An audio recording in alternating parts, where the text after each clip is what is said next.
जीवन और मृत्यु दोनों सगी बहनों के समान हैं। जिस दिन जन्म होता है उसी दिन मृत्यु भी सुनिश्चित हो जाती है, और जिस दिन मृत्यु होती है उसी दिन नया जन्म भी सुनिश्चित हो जाता है। दोनों बिल्कुल सगे हैं, एक के बिना दूसरा अधूरा है। जन्म अधूरा है मृत्यु के बिना, मृत्यु अधूरी है जन्म के बिना। जिसका जन्म होता है उसकी मृत्यु सुनिश्चित है, और जिसकी मृत्यु है उसका जन्म भी सुनिश्चित है। कितने समय के अंतराल पर यह क्रम बनेगा, यह कर्म फल और प्रकृति के विधान पर निर्भर करता है।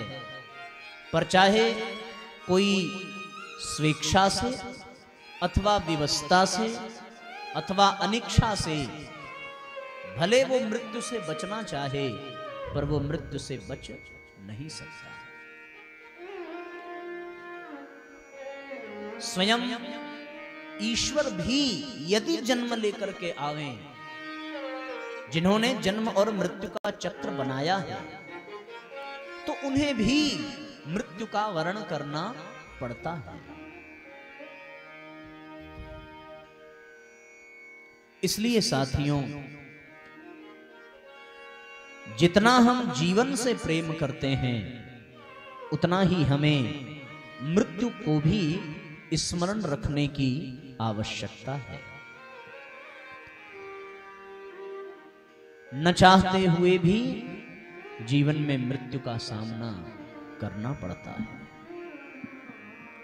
प्यास लगती है तो पनघट की याद आती है, लाज लगती है तो घूंघट की याद आती है, और कैसी गमगीन कहानी है जिंदगानी की, उम्र घटती है तो मरघट की याद आती है। जब मृत्यु की याद आती है तब तक जीवन का बहुत बड़ा हिस्सा समाप्त हो चुका होता है। ये बिल्कुल ऐसा ही है कि कहीं यात्रा पर जाना हो और आपकी कोई तैयारी ना हो, अचानक से खबर आ जाए कि जाना है। एक आध घंटे के लिए जाना हो, एक दो दिन के लिए जाना हो, तो भी व्यवस्था बन जाती है। पर ऐसी यात्रा करनी हो जहां से वापस लौट के ही ना आना हो, तो व्यक्ति परेशान हो जाता है कि कैसे जाएं, क्या करें, कौन सी व्यवस्था बनाएं। रोक नहीं सकते। देश विदेश की यात्रा को एक बार आप स्थगित कर सकते हैं, लेकिन यदि परलोक गमन की यात्रा का समय आ जाए तो उसे कभी टाला नहीं जा सकता। उसका कोई दूसरा विकल्प है ही नहीं। ना कछु बोली ना कछु चाली, सिर को झुकाए मैं तो चुप सी खड़ी थी। सैया निकस गए मैं ना लड़ी थी, सैया निकस गए मैं ना लड़ी थी। ना कछु बोली ना कछु चाली, सिर को झुकाए मैं तो कब से खड़ी थी। सैया निकस गए मैं ना लड़ी थी, सैया निकस गए मैं ना लड़ी थी।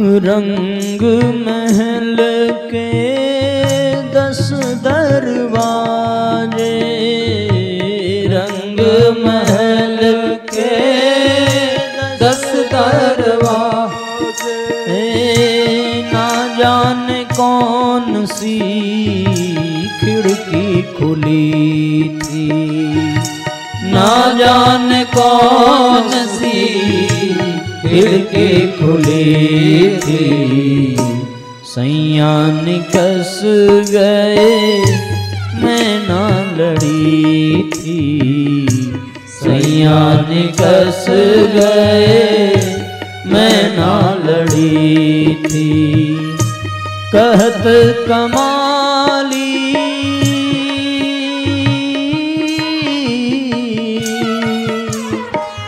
कहत कमाली कबीर की बेटी, कहत कमाली कबीर की बेटी, ऐसी विवाही से तो कुंवारी भली थी, सैया निकस गए मैं ना लड़ी थी, सैया निकस गए मैं ना लड़ी थी, ना कछु बोली ना कछु चाली, सिर को झुकाए मैं तो कब से खड़ी थी, सैया निकस गए मैं ना लड़ी थी, सैया निकस गए मैं ना लड़ी थी, सैया निकस गए मैं ना लड़ी थी।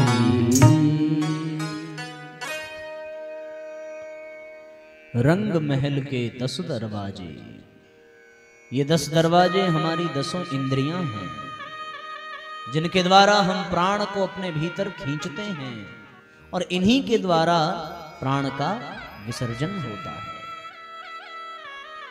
इन 10 दरवाजों से ही अंतरात्मा बाहर निकल जाती है और ये शरीर खोखला रह जाता है। लाख जतन कर लिए जाएं पर मृत्यु को कोई टाल नहीं सकता। मृत्यु सुनिश्चित है, मृत्यु आती ही है। ऐसा कोई स्थान नहीं है जिस स्थान पर मृत्यु पहुंच ना सके, और वो किसी भी अवस्था में आ सकती है।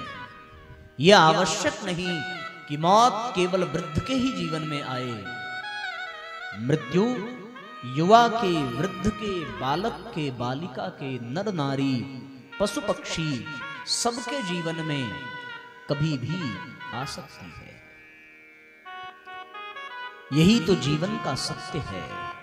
जिस प्रकार जन्म सत्य है उसी प्रकार मृत्यु भी सत्य है। पर साथियों, जो लोग मृत्यु को सत्य मानते हैं उनकी मन स्थिति 2 प्रकार की बन जाती है। एक, जो मृत्यु को सत्य मानते हैं वो नास्तिक विचारधारा के हो जाते हैं, और एक जो मृत्यु को सत्य मानते हैं वो निराश हो जाते हैं। 2 तरह के लोग समाज में, सत्य मानने वाले, ठीक है ना, मृत्यु का स्मरण भी आवश्यक है और मृत्यु का विस्मरण भी आवश्यक है। तो स्मरण करने वाले 2 तरह के होते हैं।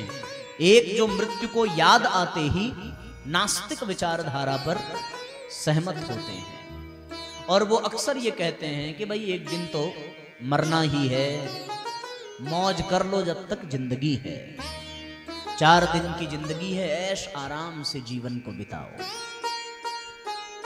ये नास्तिक विचारधारा के लोग हैं, और इस विचारधारा के सर्वाधिक लोग हमारे समाज में आपको दिख जाएंगे, जो ये मानते होंगे कि यहां से कोई कुछ नहीं लेके जा सकता। जब तक जियो तब तक मौज करो। हमारे यहां एक दार्शनिक हुए चारवाक नाम के, उन्होंने एक दर्शन दिया। क्या दर्शन दिया? यावत जीवेत सुखम जीवेत, जब तक जियो सुख पूर्वक जियो। ऋणम कृत्वा घृतम पीवेत, भले ही ऋण करना पड़े लेकिन खूब घी पियो, यानी आराम तलब जिंदगी जियो। और उसके बाद उन्होंने इसलिए कहा कि भस्मीभूतस्य देहो पुनरागमनम कुतः। एक बार ये शरीर जल गया तो दोबारा कौन आता है? कोई आता नहीं है। इसलिए चाहे कर्ज लेना पड़ जाए लेकिन एंजॉय करो। ठीक है ना? ऐसी विचारधारा के लोग नास्तिक कहलाते हैं। और वो मौज करने के चक्कर में, ऐश आराम करने के चक्कर में कि भाई एक दिन तो मरना ही है, भले कर्ज लेना पड़े, खूब साधन सुविधा संसाधन में जियो। उनके जीवन का एक ही सिद्धांत है कि जितना हो सके उतना सुख सुविधाओं का लाभ लिया जाए। और ऐसे लोग जो सुख सुविधाओं के पीछे भागते हैं, भौतिकता के पीछे भागते हैं, ऐश्वर्य के पीछे भागते हैं, खूब धन कमाते हैं, खूब कर्ज लेते हैं, खूब इधर का उधर करते हैं, वे लोग इस बात को भूल जाते हैं कि कर्म फल का एक सुनिश्चित सिद्धांत भी होता है कि यदि हम गलत करेंगे तो फिर परिणाम भी हमें गलत ही भुगतना पड़ेगा, चाहे मरने से पहले भुगतना पड़े अथवा मरने के बाद भी भुगतना पड़े। अब तो विज्ञान भी इस बात को स्वीकार करने लगा है कि जीवन केवल मृत्यु तक नहीं है, बल्कि मृत्यु के बाद भी जीवन का एक बहुत बड़ा हिस्सा बचा हुआ है। यहां तो हम 70-80 वर्ष ही व्यतीत कर रहे हैं, पर शरीर छोड़ने के बाद जब परलोक में हमारी जीवात्मा की यात्रा प्रारंभ होती है तो वहां कई वर्षों तक उस यात्रा में हमें निमग्न रहना पड़ता है, न चाहते हुए भी। मृत्यु के पश्चात भी जीवन की यात्रा है, पुनर्जन्म जैसी कोई चीज होती है। और मरने के बाद और जन्म लेने से पहले इस बीच में भी उस जीवात्मा का अस्तित्व रहता है। उसी को कहते हैं परलोक की यात्रा। और उस परलोक यात्रा में कुछ भी साथ देता नहीं है। यहां आपने जितने भी धन इकट्ठा कर लिए हों, मरने के बाद सब यही रह जाएगा।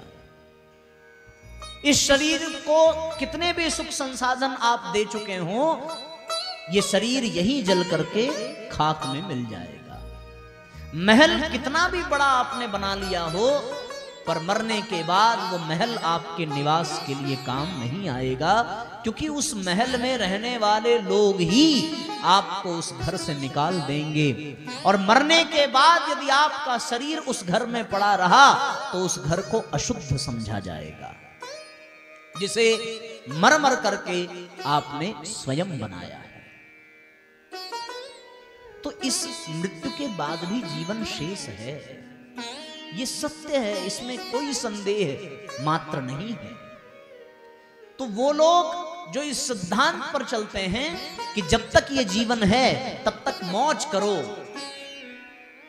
खूब व्यवस्थाएं बना लो, खूब सुख सुविधा बना लो, और वो सारी सुख सुविधाएं केवल इस शरीर के लिए ही, अंत में ये शरीर यही छूट जाता है। उदाहरण के लिए, हर व्यक्ति अच्छे से अच्छा मकान बनाना चाहता है, महंगी से महंगी गाड़ियां खरीदना चाहता है, कुछ समाज को दिखाने के लिए, कुछ अपने ऐश्वर्य का प्रदर्शन करने के लिए, और कुछ अपने अहंकार को बढ़ाने के लिए, कुछ अपने सुविधाओं ऐशो आराम को बढ़ाने के लिए।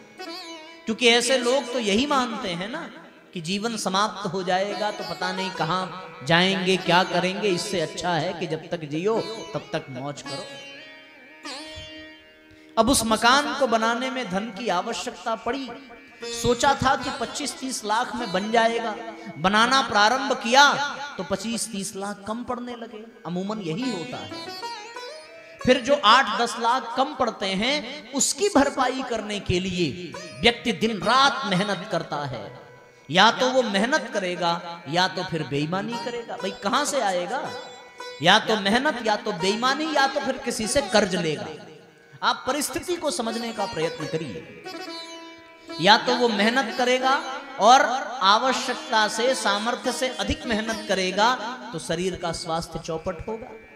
बेईमानी करेगा, भ्रष्टाचार करेगा तो उसके द्वारा पाप कर्म होगा। और यदि किसी से ऋण लेगा और ऋण लेकर के मकान को बनाएगा तो मान लो 2-4 वर्षों में मकान बनकर के तैयार तो हो गया। अब वो मकान में निवास भी करने लगा तो यदि मेहनत ज्यादा की थी तो स्वास्थ्य गड़बड़ हुआ और उस मकान के रहते हुए भी वो सुखी नहीं रह पाएगा। और अगर बेईमानी पूर्वक उसने धन कमाया और जिस दिन उसकी बेईमानी का पोल खुला उस दिन मकान तो उसने बना दिया पर पुलिस उठा करके ले जाएगी, जेल में बंद करेगी, मकान वहीं रह गया और जेल में सड़ना पड़ा। चलो बेईमानी भी नहीं की, सामर्थ्य से अधिक परिश्रम भी नहीं किया, तब साथियों हुआ ये कि ऋण लेकर के मकान बनाया और जैसे ही मकान बना वैसे ही जिसका कर्ज लिया है वो रोज दरवाजे पर दस्तक देने लगेंगे और प्रतिदिन मांगने लगेंगे। तो उस मकान में रहना फिर से दूभर हो जाएगा। इस परिस्थिति में व्यक्ति क्या करेगा? मकान का सुख मिला कि नहीं मिला ये तो प्रश्न ही बन करके रह गया, पर उस मकान के चक्कर में उसका जीवन नरक तुल्य अवश्य बन जाता है, बेकार अवश्य हो जाता है, उसमें परेशानियां अवश्य बढ़ जाती हैं, नाना प्रकार की चिंताएं घेर लेती हैं। फिर वही व्यक्ति इस बात पर विचार करता है कि लगता है इस मकान में ही कोई दोष है, इस मकान में ही कोई कमी है। अब वो किसी पंडित पुजारी को बुलाता है, फिर नाना प्रकार के पूजन विधि कराता है, उससे उसका कर्ज और बढ़ता जाता है और शरीर का स्वास्थ्य चिंता में गिरता जाता है और परिस्थितियां बिगड़ती जाती हैं और एक न एक दिन वो इस शरीर को छोड़कर चला जाता है, मकान यही रह जाता है। तो ऐसा भोगवादी जीवन जीने से क्या लाभ? अगर वो ये याद करता कि मृत्यु निकट आने वाली है और अपने जीवन को सुंदर मकान बनाने की बजाय केवल रहने मात्र की उचित व्यवस्था कर ली जाए और शेष सामर्थ्य, शेष समय जीवन के साथ साथ मृत्यु को भी सुंदर बनाने के लिए प्रयत्नशील रहा जाए तो ये अधिक उपयोगी और अधिक बुद्धिमानी की बात मानी जाएगी। गलत तो नहीं कह रहे? समझ में आ रही है ना बात? तो ऐसे लोग जो नास्तिक प्रकार के हैं ना, वो सुख सुविधाओं में ही जीवन को बिता देते हैं। उनसे पूछा जाए कि भैया दान पुण्य कुछ किया करो तो वो यही कहेंगे कि बस अब परिवार की जिम्मेदारी लगभग पूरी हो गई है, एक बेटी का विवाह रह गया है, जिस दिन पूरा हुआ उस दिन हम दान पुण्य अवश्य करेंगे। एक सज्जन थे, उनके पास जब कोई दान लेने जाते तो वो कहते कि भाई सब दे ही रहे हैं तो हमें देने की क्या आवश्यकता। तो उन्होंने कहा कि नहीं नहीं, आप देंगे तो आपको पुण्य मिलेगा। तो उन्होंने कहा वो कैसे मिलेगा? बोले आप यहाँ देंगे तो भगवान के खाते में आपका नाम लिख जाएगा और जब आप इस लोक को छोड़कर उस लोक में जाएंगे तो उसके बदले आपको पुण्य मिलेगा। तो उन्होंने कहा ऐसी बात है जी, तो फिर अभी से क्या देना? अभी अगर हमने दे दिया और खाते में नाम लिख गया और बहुत दिन बीत गए तो भगवान भी भूल ही जाएंगे। इसलिए जब मृत्यु निकट आएगी और जब लगेगा कि अब दे ही देना चाहिए तो हम अवश्य दे देंगे। अलमारी में पैसे पड़े रहे, धीरे धीरे जीवन वृद्धावस्था की ओर बढ़ता गया। वो व्यक्ति जब मरण शैया पर पड़ा तो गायत्री परिवार के कुछ लोग उसको समझाने गए और ये कहने गए कि भैया अब तो जा रहे हो, अब तो कुछ दे करके जाओ, कुछ तो अपना कल्याण कर लो। और हम अपने लिए नहीं मांग रहे, आपने समाज से ही तो सब कुछ लिया है, तो इस समाज को भी कुछ दे दो। उस परिस्थिति में वाणी बोल नहीं सकती, कान सुन नहीं सकते, आंखें देख नहीं सकती, बड़ी मुश्किल से हाथ पैर मात्र हिलता है। बिना बोले बेचारा हाथ उठाकर पीछे दीवाल की ओर इशारा करता। कोई समझ ना पाता कि ये दीवाल की ओर इशारा क्यों कर रहा है। वो इशारा इसलिए कर रहा था कि पीछे दीवाल में जो अलमारी है उसमें पैसे रखे हैं, आप हमारे नाम से कुछ ले लीजिए। बोल तो पा नहीं रहा है। बच्चों ने सोचा है बाप मरते मरते भी लगता है बर्बाद करके ही जाएगा। इशारा कर रहा है अलमारी की तरफ, पैसा उसी में रखा है। बच्चों ने बात को संभाला और गायत्री परिवार के लोगों से कहा कि महाराज जी, पिताजी कह रहे हैं कि सारा पैसा पीछे वाली मकान में लग गया, अब कुछ बचा नहीं, कहां से दान करें, सब यहीं पड़ा रहेगा।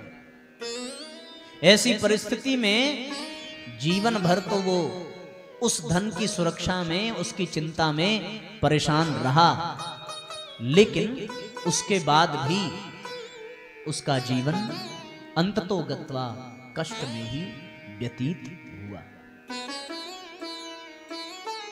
इस पर विचार करें, सोच करके देखिए। तो एक तो ये नास्तिक वाले जो अंत में पछताते हैं, इन्हें ये लगता है कि हम चाहे जो कर लें कोई हमें देखने वाला है नहीं, पर मरने के बाद भी जीवन शेष है और फिर पश्चाताप करना पड़ता है। स्पष्ट हो रही है बात। एक दूसरे प्रवृत्ति के लोग हैं जो मृत्यु को स्मरण करते ही निराश हो जाते हैं कि ये सब करने धरने से क्या फायदा, अब तो मरना ही है। मकान बनाने की क्या जरूरत, झोपड़ी ही पर्याप्त है। गाड़ी खरीदने की क्या जरूरत, जब एक दिन शरीर छूट ही जाएगा। कुछ करने की क्या जरूरत, जब एक दिन मरना ही है। सब छोड़ करके बैठ जाते हैं। ऐसे ही बैठ जाते हैं जैसे महाराज परीक्षित बैठ गए थे निराश होकर। पर महाराज परीक्षित में और अन्य में एक विशेष अंतर रह जाता है कि महाराज परीक्षित इसलिए निराश नहीं है कि मृत्यु आएगी, बल्कि इसलिए निराश हैं कि वस्तुतः मृत्यु के आगमन पर क्या करना चाहिए, इसकी जिज्ञासा से वो दुखी है। पर सामान्य व्यक्ति मृत्यु का स्मरण आते ही बिल्कुल निराश हो जाता है, हताश हो जाता है, जीवन का उत्साह समाप्त हो जाता है।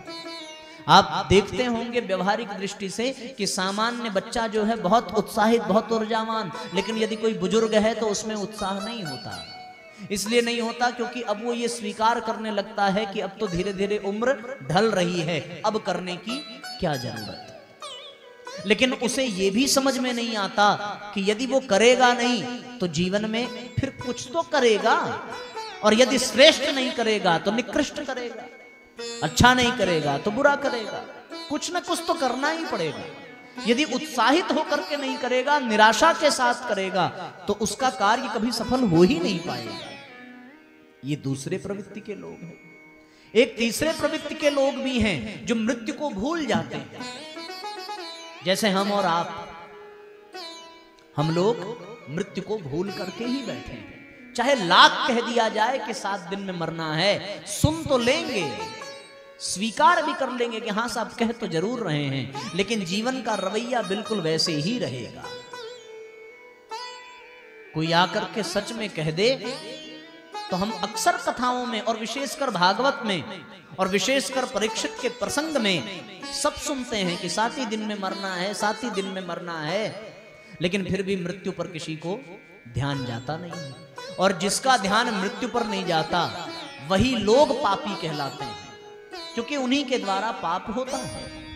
हिरण्यकश्यप ने ये तप कर लिया और वरदान मांग लिया, न दिन में मरूं, न रात में, न बाहर, न भीतर, न ऊपर, न नीचे, न नर से, न जानवरों से, सब मांग लिया कि 12 के 12 मास में न मरूं, न देवताओं से मरूं, न अस्त्र से, न शस्त्र से। तो उसको लगा कि मृत्यु पर उसने विजय पा ली, और जब उसको लगा कि मृत्यु पर विजय पा ली तो मृत्यु का भय तो समाप्त हो गया, और मृत्यु का भय समाप्त हुआ तो उसके मन से मृत्यु का डर भी निकल गया। डर निकल गया तो वो उद्दंड हो गया, अहंकारी हो गया, उच्छृंखल हो गया कि अब उसका कोई कुछ बिगाड़ ही नहीं सकता। जितने भी असुर हुए, रावण को ही आप देखें, रावण इतना स्वेच्छाचारी क्यों हो गया, रावण इतना अहंकारी क्यों हो गया? क्योंकि उसे मृत्यु का भय समाप्त हो गया। तो हमारे जीवन में यदि क्रोध है, अहंकार है, यदि लोभ है, यदि लालच है, तो वो केवल इसी बात को प्रमाणित करती है कि हम भी मृत्यु से भयभीत नहीं हैं। सब एक दूसरे को धमकी देते हैं, मारने को दौड़ते हैं, सारे कुकर्म करने को तैयार हो जाते हैं, केवल इसलिए क्योंकि उन्हें ये लगता है कि वो अमर होकर आए हैं, उनका कोई कुछ बिगाड़ नहीं सकता। ऐसी परिस्थिति में साथियों आप विचार करके देखें तो मृत्यु को स्मरण करना भी घातक है और मृत्यु को भूल जाना भी घातक है। जब महाराज परीक्षित ने यह प्रश्न किया है और सुखदेव जी ने समाधान बताया, यही बताया कि मृत्यु को याद करने वाला भी दुखी और मृत्यु को भूल जाने वाला भी दुखी। बोले फिर महाराज, बोले एक ऐसा विचार है जो जीवन और मृत्यु के प्रति हमारे मन को संतुलित करता है, जो मृत्यु का स्मरण होने पर निराश नहीं बल्कि और जागृत करता है, और मृत्यु को भूलने पर उच्छृंखल नहीं बल्कि मृत्यु का स्मरण दिलाता है। वो कौन सी विचारधारा है? वो विचारधारा साथियों परम पूज्य गुरुदेव के साहित्य में मिलती है, जो जीवन और मृत्यु के प्रति हमारे दृष्टिकोण को बदल देती है।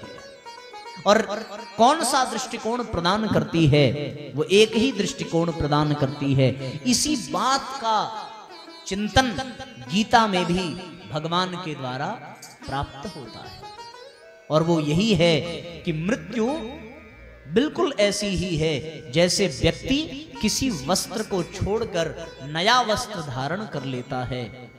वासांसि जीर्णानि यथा विहाय नवानि गृह्णाति नरो पराणि। पुराने वस्त्रों के उतारने जैसा है ये मृत्यु का संयोग।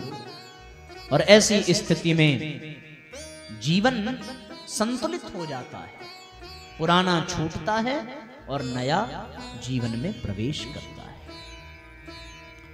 भगवान गीता में अर्जुन से कहते हैं, हे महाभाग, ये देह का त्याग पुराने वस्त्र उतारने जैसा,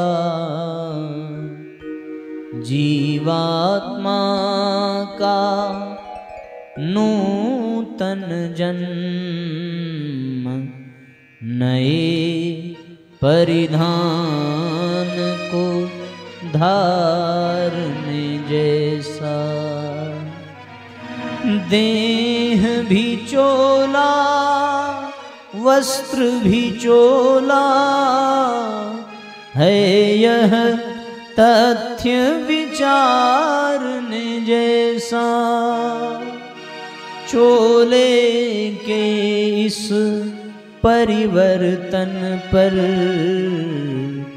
क्या है धीरज धारने जैसा, क्या है धीरज धारने जैसा। वस्त्र का परिवर्तन मात्र है, तो पुराना वस्त्र छोड़कर नया वस्त्र धारण करने में दुख होता है या अच्छा लगता है? अच्छा ही लगता है। वृद्धावस्था का शरीर पुराने वस्त्र जैसा है और बाल्य अवस्था का शरीर नवीन वस्त्र जैसा है।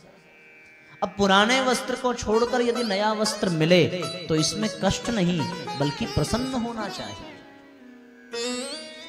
मृत्यु रात्रि के समान है। पूज्य गुरुदेव ने कहा कि जिस प्रकार हम रात में सोकर सवेरे जग जाते हैं, वैसे रात में सोना मृत्यु है और सवेरे जगना नया जन्म है। क्या रात में सोते समय हम दुखी होते हैं? नहीं होते।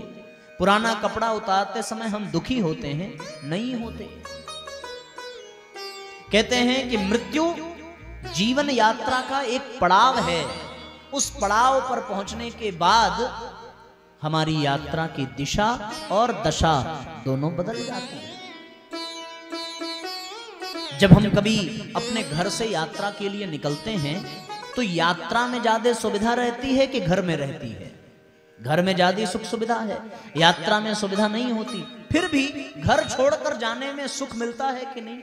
नई नई चीजें देखेंगे, नए लोगों से मिलेंगे, नई दुनिया को देखेंगे, जबकि ये जानते हैं कि जाने में खर्च भी लगेगा, सुविधाएं भी नहीं मिलेंगी। घर में तो गर्म पानी मिल जाएगा, रास्ते में कहां से गर्म पानी लाओगे? घर में गर्मी लगने पर एसी ऑन कर सकते हैं, रास्ते में कहां एसी मिलेगा? थक जाओगे, परेशान हो जाओगे, खर्च बढ़ेगा। लेकिन फिर भी लोग वर्ष में, महीने में 1-2 बार यात्रा पर निकलते हैं और उससे उन्हें प्रसन्नता भी होती है। तो मृत्यु एक यात्रा का पड़ाव है। मृत्यु पुराने वस्त्र को छोड़ने जैसा है। मृत्यु जैसे रात बीत जाती है वैसे रात्रि के आने और जाने का संयोग मात्र है। इसलिए साथियों, मृत्यु से भयभीत नहीं होना चाहिए। यात्रा पर जाने के लिए तैयारी करनी पड़ती है तो हमें भी मृत्यु की तैयारी करनी चाहिए। पुराने वस्त्रों को छोड़कर नए वस्त्र की व्यवस्था बनानी पड़ती है तो हमें भी मृत्यु के लिए नई व्यवस्था, उसकी नई योजना बनाने की आवश्यकता है। जो लोग यात्रा की तैयारी नहीं करते वो यात्रा भर परेशान होते हैं कि नहीं होते? अगर घर से सारे सामान लेकर के जाएं, जल और अन्न की व्यवस्था करके जाएं, टिकट रख करके जाएं, रजिस्ट्रेशन रिजर्वेशन करा करके जाएं तो उनकी यात्रा बड़े मौज में कटती है। लेकिन बिना तैयारी के चले जाएं तो वो रास्ते में कभी इधर भागते फिरेंगे, कभी उधर भागते फिरेंगे, कभी टीटी से बचेंगे, कभी दूसरों से जल मांगेंगे, अन्न मांगेंगे। उनकी यही स्थिति होती है। यदि तैयारी नहीं है तब तो कष्ट होगा ही होगा, पर यदि तैयारी है तो कष्ट नहीं, बहुत आनंद होगा। जैसे किसी व्यक्ति का अचानक से प्रमोशन हो जाए और प्रमोशन हो जाए तो यहां पैकिंग करके दूसरे स्थान पर जाना हो, तो ये सत्य है कि जाते समय जिन लोगों के बीच में आज तक रहे उनके साथ बिछुड़ने में थोड़ा कष्ट तो होगा, लेकिन जहां जा रहे हैं वहां के प्रति मन उत्साहित और आनंदित भी तो होगा। कन्या का विवाह किया, कन्या की विदाई की, तो कन्या विदा होते समय दुखी अवश्य होगी, लेकिन वो दुख क्षण मात्र का होगा, क्योंकि उसके बाद ससुराल में जाने की खुशी और सुहाग रात की प्रसन्नता भी तो उसके मन को गुदगुदाएगी और यहाँ के कष्ट को वो धीरे धीरे भूल करके ससुराल में सेट हो जाती है। उसी प्रकार ये मृत्यु है। मृत्यु जब जीव यहां से जाता है तो जाते समय क्षण मात्र का वियोग, विक्षोभ, कष्ट स्वाभाविक है, पर उसके मन में भी एक गुदगुदी होती है कि वो इस लोक को छोड़कर किसी अन्य लोक में भी जाएगा, वहां के लोक में नई नई चीजों को देखेगा, भगवान की रहस्यमयी योजनाओं को समझेगा। अब ये शरीर छूट गया तो शरीर का बंधन भी छूट गया, नए वातावरण में जाने का अवसर मिलेगा, नए सूक्ष्म शरीरधारियों से मिलने का अवसर मिलेगा, भगवान की दुनिया का नया दर्शन करने का अवसर मिलेगा। नए लोक में जाएंगे तो नए प्रकार की जीवन शैली होगी। पर जाने से पहले डरता कौन है? जाने से पहले डरता वही है जिसकी तैयारी ना हो। जिसकी तैयारी है वो तो आनंद में रहता है, वो तो खूब मस्ती में रहता है। और ऐसी तैयारी करनी पड़ेगी कि हम जहां जा रहे हैं वहां वो तैयारी काम आ जाए। हम किसी ऐसे प्रदेश में चले गए जहां बहुत गजब की ठंडी पड़ रही हो और तैयारी के नाम पर हम गर्मी वाले कपड़े ले गए, तो वहां गर्मी वाले कपड़े काम आएंगे क्या? नहीं आएंगे। उसी प्रकार यदि हम किसी गर्म प्रदेश में पहुंचे और वहां हम ठंड के कपड़े लेकर के गए तो भी कष्ट होगा। तो हम जहां जा रहे हैं वहां के हिसाब से हमें तैयारी करनी पड़ेगी। ये अगर पता ना हो तो ये हम आपको बता सकते हैं, और इसका एक ही उत्तर है कि जिस जगह आपको मृत्यु के बाद जाना है वहां ना आपका घर काम आएगा, ना पैसा काम आएगा, ना धन काम आएगा, ना परिवार काम आएगा, ना लोग काम आएंगे, ना समाज काम आएगा। वहां यदि केवल और केवल एक ही चीज काम में आएगी और वो है आपका अपना सत्कर्म। आपके कर्म ही वहां सहायक बनेंगे। आपने यदि सत्कर्म किया है तो वहां आपके लिए आनंद ही आनंद होगा। आपने यदि दुष्कर्म किया है तो वहां आपके लिए कष्ट ही कष्ट होगा। नाना प्रकार के कष्ट आपको वहां मिलेंगे। अब अपने जीवन में पीछे झांक करके देख लीजिए कि हमने जीवन भर सत्कर्म किया है या दुष्कर्म किया है। सत्कर्म और दुष्कर्म की परिभाषा भी समझने की आवश्यकता है। सत्कर्म किसको कहते हैं? ऐसा कर्म जिससे सबका हित हो उसको सत्कर्म कहते हैं, और ऐसा कर्म जिससे सबका अहित हो उसको दुष्कर्म कहते हैं। ये जान लीजिए, जिससे दूसरों को कष्ट पहुंचे वो दुष्कर्म है, जिससे दूसरों को हम प्रसन्नता दे सकें वही सत्कर्म है। ये भैया कूलर चला देना जरा, गर्मी है। ऐसी परिस्थिति में साथियों हम सब लोगों को अपने मृत्यु की तैयारी के लिए इन चीजों की आवश्यकता पड़ेगी, और वो चीज कौन सी है? सत्कर्म ही है।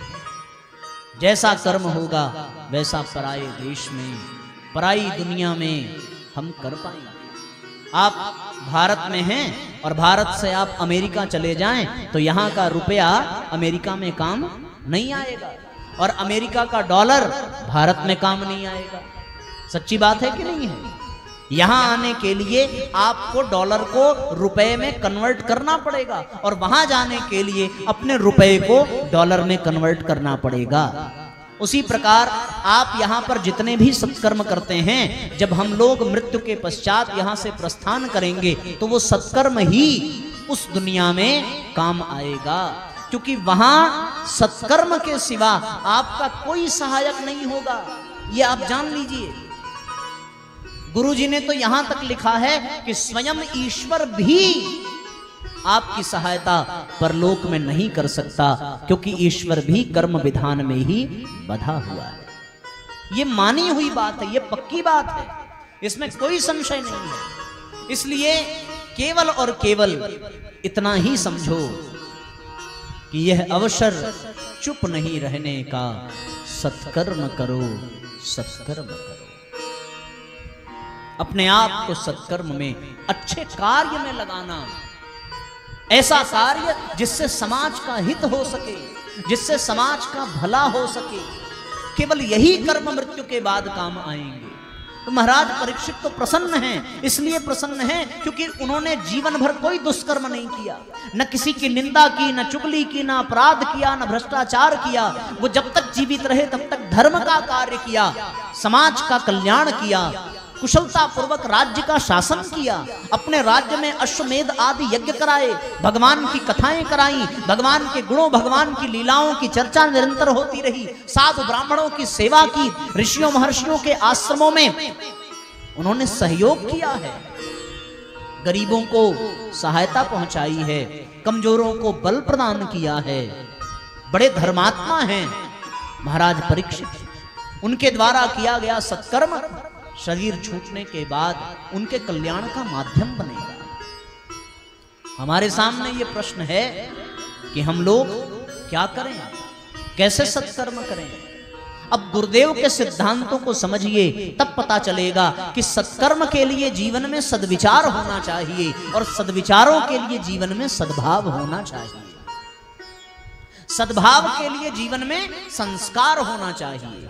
संस्कार अच्छे होंगे तो भाव अच्छे होंगे, भाव अच्छे होंगे तो विचार अच्छे होंगे, विचार अच्छे होंगे तो कर्म अच्छे होंगे, कर्म अच्छे होंगे तो परिणाम भी अच्छा ही होगा।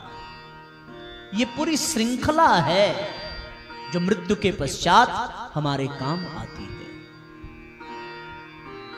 संस्कारों से ही सद्भाव, सद्भाव से ही सद्विचार, सद्विचार से ही सत्कर्म।